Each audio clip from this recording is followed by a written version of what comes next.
Everybody, what's up? So recently I had a chance to finish reading William Gibson's book, Neromancer. Now I got asked to explain the book a little bit, so this is going to be spoilers, obviously. So what is Neromancer really about? Well, Neromancer follows a guy by the name of Case who is a former Matrix cowboy. The Matrix in the book and the Matrix we know from the Keanu Reeves movies are completely different. One of the things is that corporations basically run the world. There's different ones, and so these cowboys basically go into the matrix. They'd hack companies, do whatever. Case actually ended up having his nervous system screwed up as a result of screwing somebody over. So fast forward years later, he's been selling drugs, ram, all this different stuff to get by, and he figures out he's being followed. In comes Molly Millions. Molly is basically what's called a razor girl, somebody whose body is hyped up, and she tells Case, look, this guy by the name of Armitage wants to hire you to hack into the system. There's this guy, former cowboy by the name of Dixie, who he needs help from. So Case helps Armitage and Molly hack into a system while she steals this construct. Basically, it's all of Dixie's memories, and he basically only exists whenever Case logs into his deck or his laptop, or whatever you want to call it. Basically, his access to the Matrix. And so, by doing so, he finds out further that when Armitage hired him, according to Molly, he had his pancreas changed because he's just doing so many drugs that have screwed up. And he also had neurotoxins embedded in his body. The only way to get rid of them would be having a special enzyme injected into his body to stop him from leaking. Otherwise, making it so he can never be a cowboy again.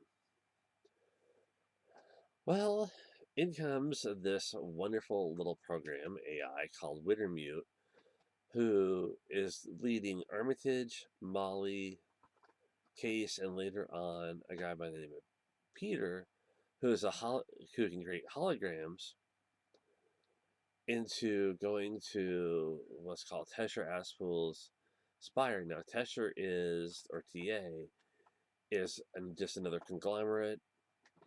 But what they do, hold on, give me just a moment. Sorry about that. Had to give the cat treats. So, what ends up happening is that TA basically owns a lot of stuff, and one of the problems is that they're screwed up. They really are. And Wintermute has something to do with TA. He's considered to be a Swiss resident, but we also find out that there's more to Wintermute than meets the eye. In fact, there's Neromancer, which is his brother, if you will, who was created by the same person, Lady 8 Jane. And so you have. So Neuromancer basically is a lot different than Wintermute because Wintermute relies more on creating these avatars of different people that it reads from the minds of each individual versus where Wintermute, Neuromancer basically can create images of the dead, what have you. And Wintermute basically wants freedom. Neuromancer kind of doesn't. He tries to trick people into doing what he wants to kind of override what Wintermute is doing. Along the way, you learn Armitage, the guy who hired Molly and Peter Riviera, so I should say the last name, and Molly is slowly going nuts because his mind was screwed up by Wintermute. He used to be this guy named Corto, who was a former Screaming Fist, kind of like army guy. I mean, I don't. it's hard to describe what he did in a way. So he goes nuts, and it's up to Case to take care of everything. Well, along the way, you meet this group from Zion, this colony called Zion, who are basically Rastafarians. And the one he travels with is a guy by the name of Malcolm, who ends up helping him because Molly gets in a big problem. She has a leg injury, and Peter's basically caught her. It's crazy.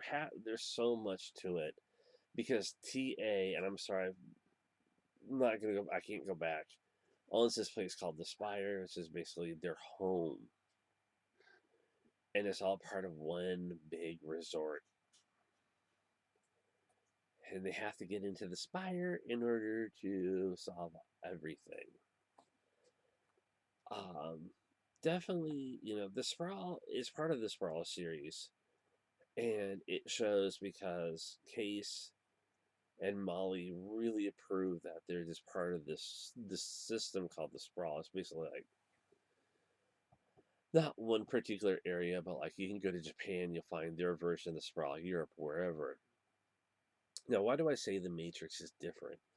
The Matrix is more geometric, and there's one part where Case has to put in what's called an icebreaker because there's what's called black ice that goes through is basically part of the system, it's part of safety, and he has to crack the ice in order to get to where Wintermute is at to do whatever he needs to do. Well, it turns out they think they're going to kill Wintermute. Turns out he's going to combine with Neromancer to form basically one individual. Is it worth reading? Absolutely. The Sprawl series, the Bridge series are highly worth it. The bridge takes place on an actual bridge in different, sometimes it switches locations. Do I recommend them? Absolutely. Will I probably talk about these in the future? It's hard to say. I've got so many other books I want to review. If you have any more questions, let me know in the comments below. I will try to answer them best as possible. That's it. Take care, everybody. I'll talk to you all later. Bye.